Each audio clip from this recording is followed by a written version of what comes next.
Demam media sosial kini tak bisa terbendung lagi. Berjuta insan dari beragam usia dan juga strata kehidupan telah dirasuki nikmatnya bersosialisasi lewat dunia maya itu.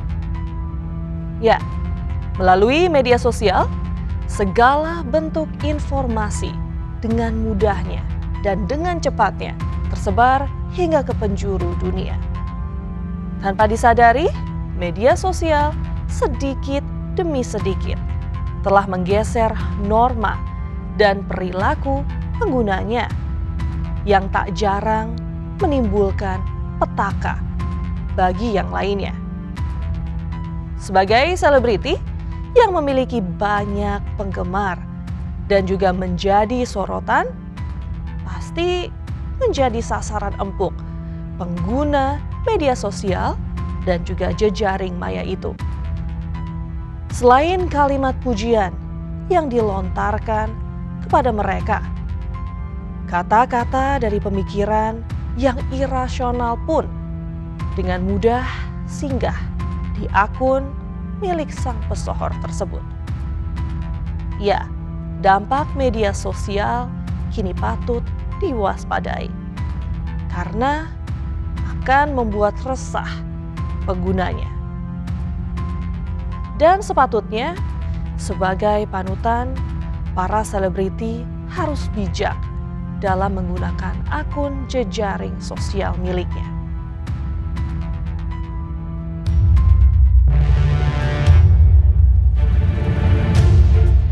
Bukan hanya selebriti saja yang digulung rasa cemas akibat serbuan para haters di media sosial.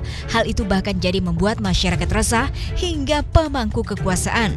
Di tengah intensifnya upaya para pihak memberangus ujaran kebencian, ada banyak cara unik yang dilakukan banyak pesohor. Salah satunya ex-vokalis kangen band Andika Mahesa. Sempat dijibir lewat komentar haters yang mendaulatnya sebagai pria tertampan di Indonesia, suami Hairunisa ini santai menyikapinya. Enggak lah, enggak. Sama saya dari dulu sampai sekarang orangnya low profile, jadi menurut saya biasa-biasa aja gitu loh. Mungkin kalau artis-artis yang lain yang sombong gitu, kalau saya enggak, biasa aja. Saya cuma mencari rezeki untuk mencari susu buat menafkahi anak-anak saya. Saya nggak merasa tampan se-Indonesia di yang dunia maya mereka bilang di negara mereka. Salahkah saya mencari uang di sini gitu. Jadi saya nggak menjual gosip, saya menjual karya saya.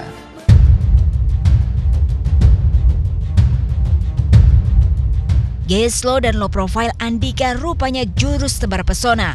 Belakangan seolah ingin membuktikan eksistensinya sebagai playboy kelas wahid, ia kembali heboh dikabarkan telah menikah siri dengan wanita idaman lain yang kabarnya berstatus penyanyi dangdut. Kabar itu mencuat pasca tersiar kabar seputar gugatan cerainya terhadap Caca yang sudah dilayangkan ke Pengadilan Agama Kalianda, Lampung Selatan. Di permohonan cerai talaknya ya. Bagus, berarti kan akunya jelas satu sama dia kan satu. Yang pula juga kemarin 3 hari yang lalu juga aku udah proses ngajuin ke PA, tapi karena nggak bisa, buku nikahku hilang, KTP ku juga diambil Andika, jadi aku suruh balik lagi ngurus stok semuanya itu. Jadi kalau seandainya Andika udah ngurus duluan ya nggak apa-apa, jadi aku jadi kan nggak perlu ribet ngurus lagi, biar Andikanya aja yang ngurus. Udah setahun 8 bulan ini anak aku nggak ditungguin sama dia. Ya mudah-mudahan aja deh ke depannya ada jalan yang lebih baik lagi.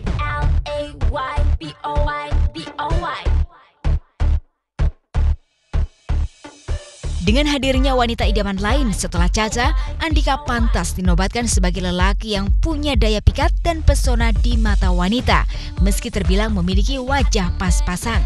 Dalam catatan kami, setidaknya hingga isu nikah siri ini beredar, Andika tercatat sudah 5 kali menikah.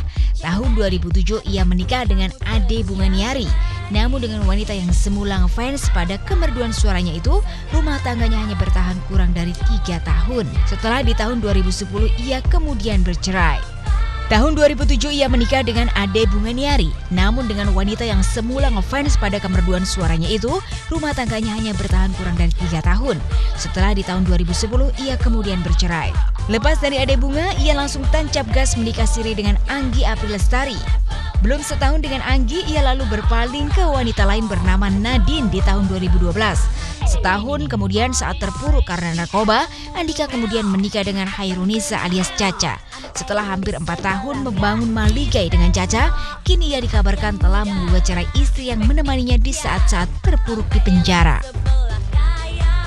Saat Andika terus memanuver dengan rayuan mautnya hingga kabarnya telah menikah siri kembali, petaka dari kebiasaan mengisi postingan dan komentar di media sosial justru menimpa pasangan romantis Lucky Hakim dan Tiara Dewi baru-baru ini.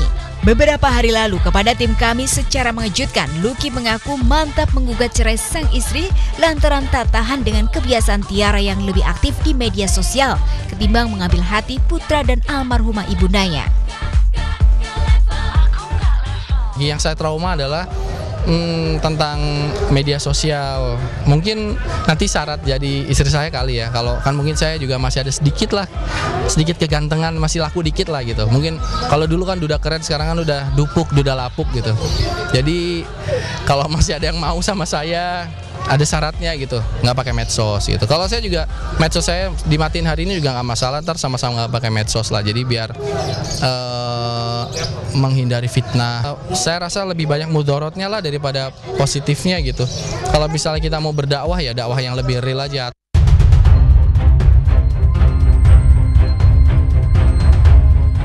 Tak hanya pengakuan mencengangkan, di momen itu pula ia bahkan memberi tantangan berupa sayembara bagi siapa saja yang bisa menemukan foto kebersamaan istrinya saat dengan almarhumah ibunda dan anaknya akan diberi hadiah uang sebesar 500 juta. Sayembara satir itu jelas dialamatkan untuk sang istri. Maka wajar saat mendengar alasan dibalik gugatan cerai dan sindiran menohok itu, Tiara langsung berurai air mata. Sayembara ala-ala gitu. Siapa yang punya fotonya saya, Nokia dan Tiara dan Adit. Setelah saya menikah saya kasih 500 juta. Ini masih berlaku loh gitu loh. Saya nikah sama Tiara kan lumayan lama ya. Udah 7 bulan, 6 bulan lah ya gitu. Tapi tetap nggak ada fotonya, tetap belum ketemu. Dan Tiara nggak salah. Tiara mau ketemu sama Nokia. Nokia mungkin mau ketemu sama Tiara, tapi anak kecil itu kan lebih honest gitu. Apa yang dia rasakan karena dia lihat, karena dia rasakan. Jadi banyak hal-hal yang mungkin anak saya merasa kok istri dari peramanya seperti pandangan yang dia pandangkan gitu, membuat dia jadi kurang cocok. Udahlah, nggak usah, kita bercerai aja dengan baik-baik gitu. Nggak usah lah cari-cari hal yang memang tidak ada gitu loh, ya kan? Sampai tidak usahlah mengumbar memberikan upah 500 juta tapi kan memang akan ada orang yang tersakiti gitu loh. Saya tidak perlu orang harus berpikir baik kepada saya, cuma kalau seperti itu tuh banyak yang menyakiti gitu loh. Jika benar Tiara kecanduan medsos hingga lupa meluangkan waktu untuk menggait hati mertua dan anak tirinya hingga harus meratapi nasib digugat cerai Lucky. Fenomena ini jelas menunjukkan betapa dahsyatnya efek media sosial hingga sebuah rumah tangga harus karam karena kebiasaan bermedsos ria. Itu kan sebetulnya sebuah area yang sebetulnya aman untuk kita. Artinya kalau kita nggak suka sama seseorang, kita bisa ngomongin apa aja yang kita mau tanpa kita bertemu langsung dengan orangnya gitu kan. Sehingga kadang-kadang ketika orang itu punya rasa kesal, punya rasa benci terhadap orang lain yang mungkin dia tidak bisa menyampaikan secara langsung, pada akhirnya bisa dikeluarkan lewat sosial media. Nah, dengan adanya sosial media ini malah menjadi sarana yang pada akhirnya digunakan untuk betul-betul mengeluarkan kebencian kita pada orang lain. Padahal sebetulnya ketika kebencian pun itu dikeluarkan, ya nggak akan menghasilkan solusi apapun juga sih. Hidup itu harus dijalani ya, maksudnya gini, jadi artis dulu ingat untuk mencapai seperti sekarang kan pasti ada pengorbanan. Nah itu yang harus diingat. Tapi ketika sudah dicapai, dipertahankan dan dinikmati, disyukuri gitu. Jangan terus nanti ya begini-beginilah, aduh kayaknya hidupnya begini begitu terus dijadiin stres. Nggak usah lah. Maksudnya kalau sudah mencapai apa yang dia mau, pertahankan dan syukuri gitu. Jadi nggak ada lah apalagi pikiran-pikiran yang stres apa. Hidup mau jadi artis, mau jadi ibu rumah tangga sekalipun pasti ada problem. Jadi bagaimana tinggal kita menyikapi masalah itu. Konflik akibat perilaku medsos hingga berujung gugatan bukan hanya terjadi pada pasangan Lucky Tiara. Di luar sana jelas banyak kasus serupa. Lebih dari itu, sejumlah selebriti bahkan sempat berpolemik akibat terlibat unfollow. Sebut saja Jessica Iskandar yang sempat unfollow Luna Maya, Ayu Ting Ting hingga Dewi Persik. Biarin, ya terserah orang mau unfollow saya orang mau follow saya, yang penting saya masih sehat, yang penting saya masih banyak rezekinya gitu, masih banyak orang-orang yang sayang sama saya. Cuma gara-gara masalah sosial media unfollow sama follow buat saya nggak penting, nggak mempengaruhi hidup saya, tidak mempengaruhi rezeki saya juga. Jadi nyantai aja, kalau misalnya ada yang mau unfollow saya ya monggo. Sempet kaget juga gitu, tiba-tiba juga saya di unfollow sama Kak Luna gitu, dan juga nomor saya juga di blok gitu ya, sempat kaget juga gitu.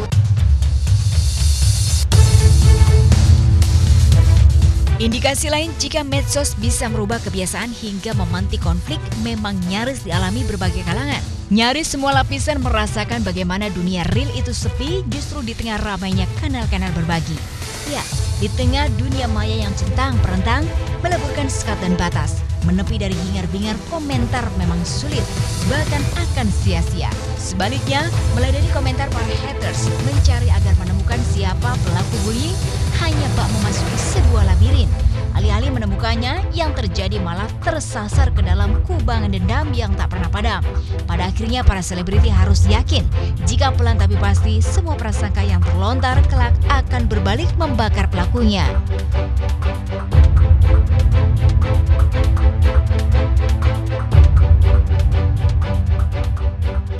Kalau dulu, waktu pas pertama kali masuk dunia entertain, yang kayak kepikiran, aduh masa iya sih gue dikatain begini, aduh masa iya sih gue dikatain begitu. Tapi kan dengan begitu, Anwar akan tahu, oh berarti mereka nonton, berarti mereka perhatiin nih gerak-gerik Anwar, kayak gitu. Dengan adanya haters, Anwar bisa tahu, oh ternyata gue kurangnya begini.